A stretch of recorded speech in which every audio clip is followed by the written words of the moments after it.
Bonjour à tous.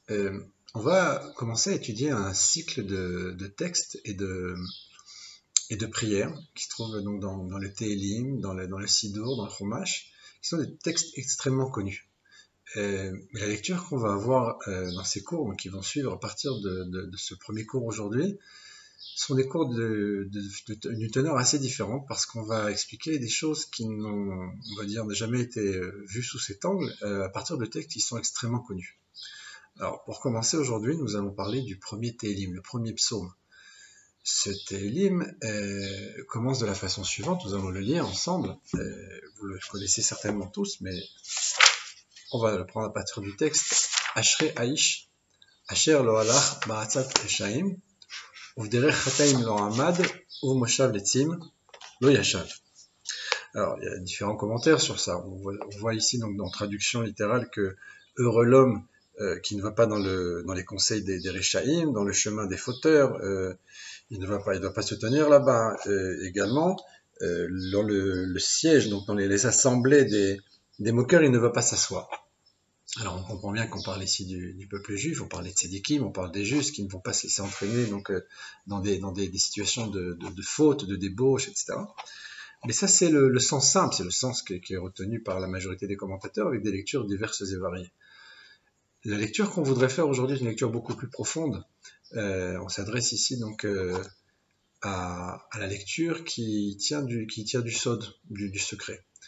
L'auteur du Télim, vous le savez tous, c'est David Amelech, le roi David. Or, le roi David avait ce qu'on appelle en hébreu une she'ifa. Il avait un désir profond qu'il n'a malheureusement pas pu réaliser concrètement, physiquement.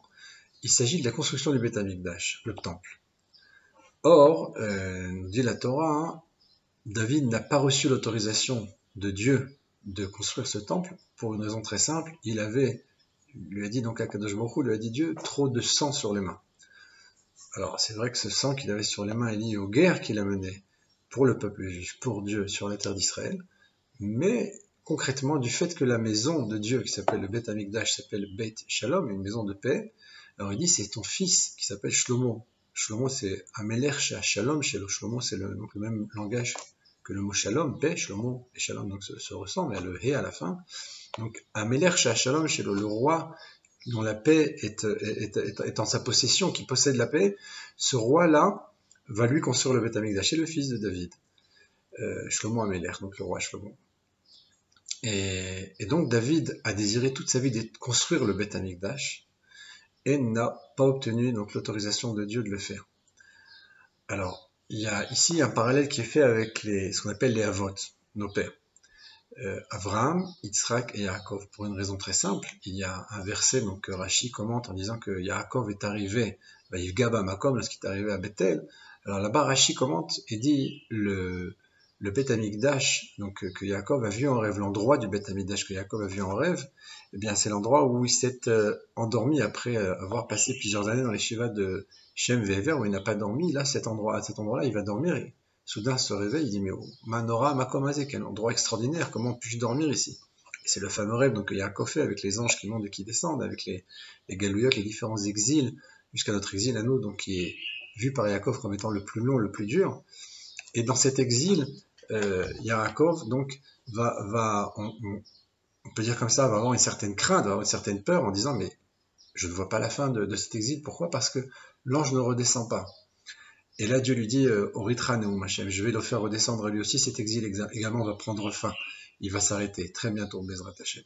Alors maintenant, ce rêve donc, que Yaakov fait, le Rashi là-bas nous commente en disant, quand il est arrivé dans l'endroit, donc il a vu là-bas en vision cet endroit qui représente l'endroit où va être construit le Beth Amikdash, où il a vu ce temple. Et Rashi de nous dire, pas comme le premier temple qui est comparé à Avraham et qui a pour nom Har, une montagne, donc parce qu'il va être détruit. Pas comme le deuxième temple qui est comparé à un champ. Pourquoi la montagne? Parce que Avraham s'est levé le matin pour amener son fils pour le sacrifier sur le Har Amoria. Donc quand il s'est levé le matin, il a fait la prière du matin. Shacharit a été instaurée, la prière du matin est instaurée par Avraham. Et cette prière-là correspond au moment où Avraham va se lever pour aller sacrifier son fils. C'est l'épreuve ultime. Avraham en a eu 10, la 10e est la plus difficile. Et pourtant Avraham va avec empressement et Yitzhak également, son fils, le suit avec joie parce qu'ils vont réaliser la volonté de Dieu. Donc, quand Abraham se lève le matin, il instaure la prière de Shacharit du matin, il va donc aller vers le Har, vers la montagne. Donc, le premier Beth Amikdash, le premier temple est comparé à Abraham avec cette montagne. Mais il manque à Abraham quelque chose, de lui va naître Ishmaël, il va y avoir encore un galout, donc ce premier temple va être détruit. Le deuxième est comparé à Yitzhak. Alors, Yitzhak, Rachid nous dit là-bas, il n'est pas comme un sadé, comme un champ, mais qui lui aussi va être détruit, mais comme Yaakov qui lui est comparé à une maison. Alors pourquoi le champ? Parce que Yitzhak, la soir Basadé, Yitzhak est sorti dans les champs pour prier, et il a prié la tfila de Mincha, la prière de Mincha de l'après-midi. C'est là que Rivka, venant avec Eliezer, arrivant dans l'endroit donc où se trouve Yitzhak, elle le voit sortir, c'est une lumière très forte, Yitzhak sort pour faire Mincha, quelque chose d'extraordinaire se produit. Pardon, à ce moment-là, Gam, on dit que Rivka également a prié au même moment en voyant cette lumière et cette force inhérente à Yitzhak, donc le tzaddik. Donc le sadé, le champ, est l'endroit où se trouve Yitzhak. Le troisième temple, on vient donc de le dire maintenant, est comparé donc à Yaakov, et lui a pour nom maison. Et une maison, contrairement à une montagne qui est quelque chose d'abrupt, quelque chose de sauvage et d'extérieur, contrairement à un champ qui est labouré, on a ici une notion de maison qui est quelque chose d'établi, quelque chose de solide, et c'est le troisième Beth Amikdash, en espérant aujourd'hui Bezrat Hashem, qui est reconstruit et qui sera lui éternel et ne sera jamais détruit. Alors, ces textes donc qui sont nés par Rashi sur les trois premiers, sur les trois temples, les deux premiers et puis le troisième donc, que l'on attend, sont, on l'a dit, allusionnés dans les textes par des images qui correspondent au Havot, au Père. C'est pas par hasard, puisque chacun d'eux est un chemin. Avraham correspond au chemin de droit, donc du Chesed, Yitzhak de la Gvura, le côté gauche, et puis Yaakov, c'est le chemin intermédiaire, c'est l'équilibre. Il a 12 fils qui sont tous le peuple juif, nous venons tous de Yaakov, nous venons aussi de Avraham et de Yitzhak, mais Avraham et Yitzhak ont donné naissance, l'un à Ishmaël, l'autre à Esav, malheureusement, et Yaakov, lui, va donner naissance aux 12 tribus, donc au peuple juif dans son intégralité. Donc il y a ici une stabilité, il y a ici quelque chose qui correspond à la maison, à la maisonnée donc de Yaakov, qui est le Ham Israël dans son ensemble.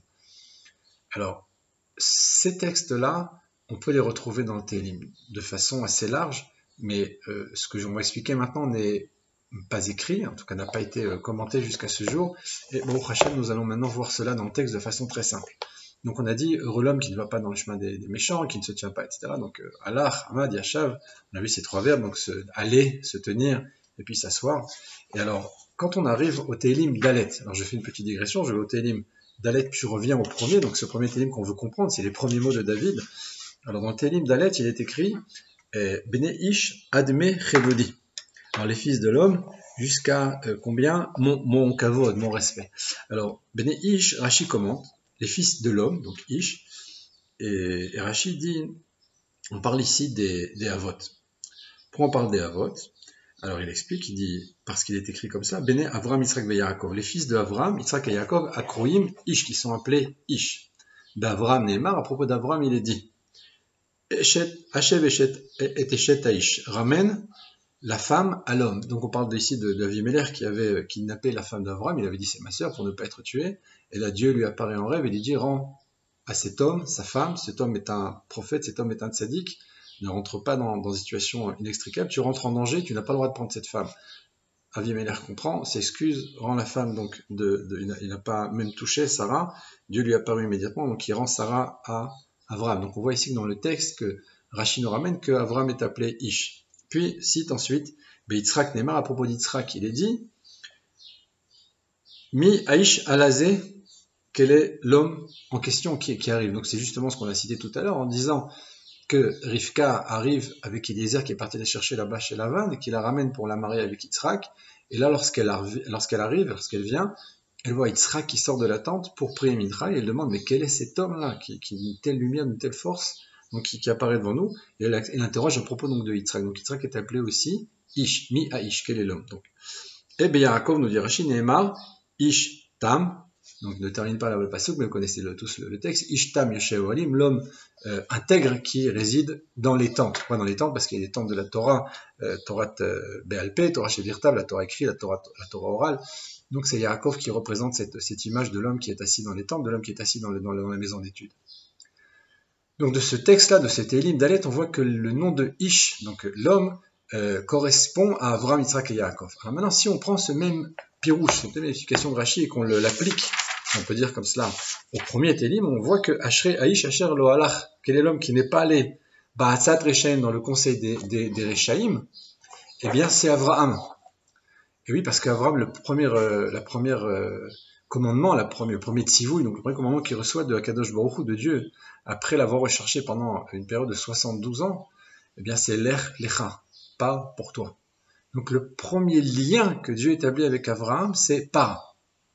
Et l'air, c'est donc ce qui est marqué ici, Asher lo alach ba'asat resham. Il n'est pas parti dans le chemin des méchants parce que toute la génération était une génération d'idolâtrie et de meurtre.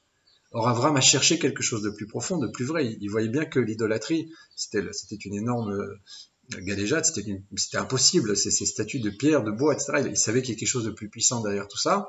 Ni la lune, ni le soleil, ni les étoiles, ni les fleuves, ni les montagnes, comme dit le Midrash, toutes les puissances qu'il a pu voir, il se rendait bien compte qu'il y a quelque chose qui dirigeait tout ça. Donc il a remonté à contre-courant, il a retrouvé sa source, et il a dévoilé Dieu dans le monde. Et donc ça va encore plus loin, puisqu'on dit à ce moment-là, Dieu, après 72 ans de recherche, se révèle à lui, et lui dit, Lech lecha me'artzecha, quitte ta terre, quitte ta maison, et pars, je vais te faire grandir, je vais faire de toi un peuple. Alors ce Lech lecha, ce départ-là, ce Lech, kum italer vares, lève-toi, et parcours la terre, ça correspond à Avraham. Pourquoi Avraham? Parce qu'Avraham, outre l'ordre de Dieu, Avraham c'est le chesed, la bonté. Or la bonté c'est aller vers l'autre. C'est ce mouvement constant d'aller, de rechercher comment faire pour donner encore à un pauvre, comment faire pour donner encore un cours de Torah, comment faire pour encore et encore aller donner, ramener des nefashot comme l'a fait Avraham, prendre ces âmes qui étaient dans l'idolâtrie, leur dire il y a un Dieu qui existe dans le monde, c'est lui qui a créé le monde, ce monde-là existe par son souffle, avec l'histoire connue lorsqu'il est entré dans sa tente et qu'il leur donnait à manger et à boire. Alors, les gens allaient pour partir, leur dit maintenant il faut pardon, il faut maintenant remercier Dieu, il faut maintenant pardon, il faut maintenant le bénir. Les gens disent mais bénir qui? Tu nous as donné à manger, on te bénit, merci à toi. Non, il faut bénir Dieu. Tout ce que vous avez mangé, pardon, tout ce que vous avez mangé, c'est Dieu qui nous le donne. C'est qui Dieu? C'est quoi cette notion? Il y a quelqu'un qui a créé le monde, il y a un être supérieur qui a créé le monde, qui le fait exister à chaque instant, et c'est lui qui donne à manger à chaque créature. Bon, laisse-nous tranquille avec des histoires, on adore le Dieu de ci, de ça, bon, ils ne connaissaient pas. Il n'y a pas de problème, si vous ne voulez pas bénir Dieu, le repas coûte 1000 pièces d'or. 1000 pièces d'or, c'est énorme. On est dans le désert, au milieu du désert, tu reçois un bon repas, une boisson fraîche, c'est un minimum. Il dit, bon, ok, c'est quoi ta formule? Qu'est-ce qu'on doit dire? Alors il a dit, c'est pas compliqué, il faut dire merci à Dieu, etc. Bon, on va le dire, c'est parfait, ça nous convient parfaitement. Bon, ça c'est la petite histoire, mais derrière ça, on comprend bien qu'il y a quelque chose d'extraordinaire. Avraham essaie de leur expliquer que ce qui se passe dans le monde, c'est que tu ne reçois rien gratuitement, il n'y a rien qui a été créé ex nihilo, comme ça, un beau matin, tu te lèves et puis il y a une voiture devant la maison et un immeuble, il y a quelqu'un derrière tout ça. Donc imaginons bien que cette planète, ces planètes, ces mondes matériels, spirituels, cette complexité, c'est pas juste la bouteille d'encre qui est tombée sur la feuille et qui a créé des phrases et des livres et des idées. Bon, on voit bien qu'il y a quelqu'un derrière ça, il y a un auteur qui tient la plume. Alors il leur a dit, voilà, il y a quelqu'un qui maîtrise le monde, qui l'a créé, qui le crée à chaque instant. Donc il a dévoilé Dieu dans le monde. Donc ce halach, ce mouvement-là, donc de chesed, ce mouvement d'aller vers l'autre, c'est Avraham qui l'a dévoilé. Maintenant, quand on dit Lohamad, qui s'est pas tenu, donc derrière Chataim, Lohamad, dans le chemin des fauteurs, il ne s'est pas tenu, on parle de Yitzhak. Alors pourquoi? Parce que Yitzhak symbolise la Gvura. Alors la Gvura en français on traduit par la sévérité, mais la Gvura c'est encore autre chose. La Gvura c'est la capacité de se retenir, la capacité de dévoiler des forces profondes en ne faisant pas. De la même façon qu'Avraham représente les mitzvot assez, les commandements positifs, Yitzhak symbolise les mitzvot négatifs, donc les mitzvot lotas. C'est quoi les mitzvot? Non pas qu'ils ne faisaient que celle-là l'un ou l'autre, ils accomplissaient tous les deux toutes les mitzvot, avant que la Torah soit donnée d'ailleurs. Mais ils accomplissaient gamme le mitzvot assez vélot, assez gamme les commandements positifs et négatifs. Mais ils symbolisent chacun quelque chose de plus et de différent. Yitzhak symbolise la non-action, cette non-action pour se retenir de ne pas regarder telle chose, de ne pas faire ou de ne pas manger telle ou telle chose qui est peut-être pas... Alors ça vient de la Gvura, ça correspond à quelque chose qui est la retenue. Cette force-là, c'est la force de Yitzhak. Alors quand Yitzhak dévoile dans le monde la Gvura, qu'est-ce qu'il a fait? Eh bien, il s'est tenu. Pourquoi? Parce que ça s'appelle en hébreu l'amod betokef, se tenir avec force, se tenir avec énergie. À contrario de Avraham, Yitzhak n'est pas sorti d'Israël. Yitzhak ne s'est pas marié avec deux femmes, comme Yaakov d'ailleurs, qui s'est marié avec 4 sœurs, 2 sœurs, en fait 4 en tout. Yitzhak s'est marié avec une seule femme. Yitzhak a vécu 180 ans, bien plus que tous les autres. Avraham a vécu 175 ans, Yaakov 147, etc. Yitzhak n'est jamais sorti d'Israël. Yitzhak est appelé Olat Mima, celui qui a été le sacrifice intègre. Bien qu'il n'ait pas été sacrifié, mais il était prêt à cela. Et dans la mesure où il était prêt à cela, il avait cette capacité. Il était prêt à se retenir et à s'annuler totalement au risque d'être tué parce que Dieu l'aurait demandé. Et c'est ce que Dieu avait demandé à la base. Bien entendu, à la fin, Dieu a dit à Abraham, ne le tue pas, ne le touche pas. C'était une épreuve. Il y avait là ici quelque chose, quelque part un test, quelque chose de plus profond. Là, de ça, bien entendu, on ne va pas développer ça ici. Mais cette expérience-là, Yitzhak l'a vécue en étant le korban, en étant la hola, le sacrifice total. Donc cette force-là de retenue, ça correspond à Yitzhak. Donc c'est lo hamad, celui qui s'est pas tenu dans donc le conseil des Rechataim lo hamad, donc des fauteurs, il s'est pas tenu là-bas, il s'est tenu donc avec les tzadikim lui aussi comme son père, donc dans le chemin de Dieu. Alors le troisième, Moshav letim lo yashav, celui qui s'est pas assis avec les moqueurs, c'est Yaakov. Pourquoi? Parce que Yaakov, c'est Ishtam, on a dit, c'est lui qui est assis dans la tente. Il a cet équilibre-là. Il n'a plus la lutte d'Avram, il n'a plus la lutte d'Yitzhak, il n'a plus le chesed de la Gvura, il est Tiferet, il est l'harmonie, il est le kaven, c'est ce qu'on appelle en français le Shivil Hazav aussi, en français on appelle cela le chemin intermédiaire. Donc cette force-là d'être ni trop à droite ni trop à gauche, d'être véritablement au milieu constamment, ce qui est très difficile dans tous les domaines, de ne jamais basculer dans un sens ou dans l'autre, de ne jamais exagérer, être totalement en harmonie dans son corps, dans son âme, 24 heures par jour, 7 jours sur 7, pour toute sa vie, c'est Yaakov. Alors cette capacité-là, cette capacité à s'asseoir et étudier la Torah, cette chalva, ce calme-là, ce repos-là qu'il y a dans le monde, ça vient de Yaakov. Donc Yaakov représente ce yashav, cette yeshiva, le fait de s'asseoir et d'étudier. Donc on voit que David, de façon extraordinaire, nous met dans le texte, en remèze, mais maintenant quand on regarde bien, c'est plus qu'un remèze, c'est presque évident, la volonté qu'il a de s'identifier et de réaliser ce que chacun représente. Puisque Abraham représente le premier temple, Yitzhak le deuxième et Yaakov le troisième, David dit, je veux, moi aussi à l'image de ces trois grands tzadikim, construire le Beth Amikdash. Comme on l'a dit, il n'a pas obtenu de réponse positive de Dieu. Mais sa sheifa, son désir, sa soif profonde est de construire le temple. Or, au-delà de ça, on sait que David est ce qu'on appelle le quatrième dans la Merkava. La Merkava, on traduira par le char, non pas le char céleste de Yecheskel, mais le char, celui qui correspond à des tzadikim qui n'ont pas de volonté propre dans le sens où ce qu'ils font est totalement la volonté d'Akadosh Baruch Hu, la volonté de Dieu dans son ensemble. Chaque mouvement qu'ils vont réaliser, chaque chose qu'ils vont faire, chaque parole qu'ils vont dire correspond à quelque chose de divin, en ce sens qu'ils sont totalement annulés à Dieu. Donc c'est une merkava c'est un char, comme son nom l'indique, eh bien, si on donne une direction à droite ou à gauche, qu'on arrête, quand il y a une voiture, un véhicule, quel qu'il soit, eh bien c'est complètement à la dépendance, c'est complètement en fonction du désirata, donc du désir du chauffeur, du désir de celui qui conduit ce char, et celui qui conduit le char, eh bien c'est Dieu lui-même, et ces trois tzadikim qui sont Avram, Yitzhak et Yaakov, qui sont les Avot, il y en a un quatrième qui est complémentaire, qui s'appelle David. Et dans la mesure où David est avec eux, ce qu'on appelle la Merkava, qui correspond en fait au nom de Yud Kevavke, donc le nom, le tétragramme, donc le nom à 4 lettres. Avram c'est le Yud, Yitzhak c'est le premier E, Yaakov c'est Vav, et David est le quatrième E, bien qu'il ne fasse pas partie des Avod, dans le sens où il n'est pas un des patriarches. Il a malgré tout, et très certainement, mérité un titre extraordinaire qui est celui d'être le roi d'Israël.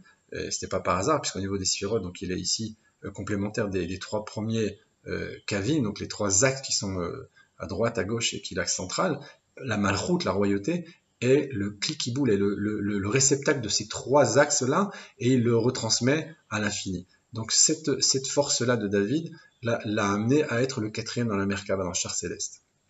Alors, il y a un autre point qui est très intéressant, c'est que ces textes-là reviennent assez souvent dans le Télim, dans les mots, de façon allusive. Et pourquoi ça apparaît maintenant dans le premier Télim? Pour une raison très simple. Dans la Masechet Brachot, donc dans le Talmud, il est marqué que les 18 premières bénédictions de la Hamida sont représentatives des 18 premiers Télim, les 18 premiers psaumes que David a écrits. Donc si on dit que les 18 premiers psaumes correspondent aux 18 brachot, aux 18 bénédictions de l'Amida, eh bien vous savez très bien que l'Amida commence avec Baruch Ata Hashem, Elokeinu, Elokei Avotenu, Elokei Avraham, Elokei Yitzhak, Elokei Yaakov, le Dieu d'Avraham, le Dieu d'Yitzhak et le Dieu de Yaakov. C'est comme ça commence donc l'Amida, le Shmona Esrei, et de façon extraordinaire, c'est comme ça que commence David Améler son premier Télim, en allusionnant ici les trois axes, en allusionnant ici les trois Avot, de la même façon qu'il, si on peut dire comme ça, dans son Télim, il dit, eh bien, je dis Elokei Avraham, Elokei Yitzhak, Elokei Yaakov, parce que c'est ce que je veux être aussi. Je veux être comme eux, je veux recevoir possibilité de représenter un Beth Amikdash, je veux construire moi-même le Beth Amikdash. C'était ça, sa demande. Donc, au-delà donc de tout ça, on a compris donc que David, à l'image du Beth Amikdash, à l'image des Havot, fait partie de la Merkava, fait partie du char avec les Havot, fait partie de cette possibilité de construire le temple. Et en réalité, cette chose qu'il n'a pas fait reste pour lui à crédit. Ça veut dire qu'en réalité, quand le Mashiach viendra, et comme c'est connu dans les textes que le Mashiach est appelé David Malka Meshicha, David le roi Mashiach, non pas que David lui-même sera le Mashiach, mais il y aura un descendant de David, à partir de la maison de Shlomo, donc le fils de David, mais pas par hasard, puisque Shlomo est le premier qui construit le temple, le premier temple. Donc ce descendant de David sera lui-même ce constructeur du Beth Amikdash. Celui qui va construire le Beth Amikdash finalement, eh bien il relèvera, sera attaché, sera une étincelle de David Améler, qui sera appelé David Malka Meshicha, le roi Mashiach, descendant de David. Donc David, ce qu'il n'a pas obtenu de son vivant en étant David Améler lui-même, il l'obtiendra par son descendant, qui sera son représentant, qui sera sa progéniture. Donc on voit très bien ici que rien n'est anodin et que ce texte que sûrement des milliers de gens pendant des milliers d'années ont lu, finalement on voit qu'il revêt quelque chose d'extraordinaire à l'intérieur de ces quelques mots. Eh bien il y a ici un sens bon, plein, très plein de beaucoup de messages, de beaucoup de choses. Alors ici on a développé un sujet, mais encore bien au-delà de ça, on peut même essayer de voir dans le texte lui-même, si on voit bien dans sa forme, Asher lo halach ba'atzat reshaim. Alors on dit quand il ne va pas dans le chemin des Réchaïm. Alors on voit ici que le verbe vient avant l'adjectif. Il n'est pas allé dans le chemin des Réchaïm. Puis, bon, parce que c'est Avram, donc c'est le travail qu'il a fait. Puis quand on constate pour Yitzhak et Yaakov, c'est marqué Uvdere chataim lo hamad, uvmoshavlitzim lo yashav. Donc on voit que l'adjectif pour Yitzhak et Yaakov vient avant le verbe. Quelque part comme s'il y avait une certaine passivité, entre guillemets, par rapport aux successeurs, et que l'action première, cette action de dire « je ne vais pas dans le chemin des Réchaïm », et bien après on dit ben, dans avec les fauteurs, je ne m'associe pas, avec les moqueurs, je ne m'assois pas. Donc il y a ici quelque chose il y a ici une inversion dans l'ordre des mots, dans le seder, donc du pasouk, du verset. On voit que l'adjectif vient avant le verbe. Encore une fois, pour une raison très simple, c'est que Yitzhak est le successeur et l'héritier d'Avram, et Yaakov est lui-même le successeur de Avram et de Yitzhak. Donc cette charchérette qui va continuer, qui est très puissante, a pour origine un homme qui a réussi à l'impossible, à réaliser ce qui était réalisable, d'aller contre toute une génération, contre toute une planète qui est dans la débauche, qui est dans le meurtre, qui est dans l'idolâtrie, et de dire non, tout ça, ça suffit, maintenant, il faut arriver à dévoiler Dieu sur terre. Et c'est pour ça qu'Avram est appelé Avram à Ivri, Avram, on se rappelle en français l'hébreu, mais Ivri, les commentateurs nous disent, le Midrash nous explique, c'est quoi Ivri? C'est celui qui est de l'autre côté. Ever en hébreu signifie un passage. On parle de fleuve, on dit, mais Ever, Avram se trouve, mais Ever, Shalanar, il se trouve d'un côté du fleuve, et Kol haolam Ever Hasheni. Et donc tout le monde, toute l'humanité se trouve de l'autre côté. Ça nous rappelle quelquefois certaines choses où le peuple juif est un petit peu isolé sur la scène internationale. C'est vrai encore aujourd'hui, et c'est vrai surtout aujourd'hui. Il ne faut pas avoir peur, il n'y a aucun problème, c'est inhérent au peuple juif, et c'est très bien comme ça. On n'a pas de honte à ça, on n'a pas de peur qui peut découler de ça, et on n'a aucun problème avec ça. Le peuple juif, il a un associé qui s'appelle Akadosh Baruch Hu, c'est le bon Dieu, il est avec nous. Toujours, il a toujours été, il le sera toujours jusqu'à la Géoula, en espérant aujourd'hui Bezrat Hashem. Et donc, je vous souhaite à tous une bonne journée, et en espérant continuer ce cycle de cours, y compris sur les Télim, mais sur beaucoup d'autres textes qui sont des textes très connus, mais avec une lecture assez nouvelle et assez enrichissante. Shavua Tov.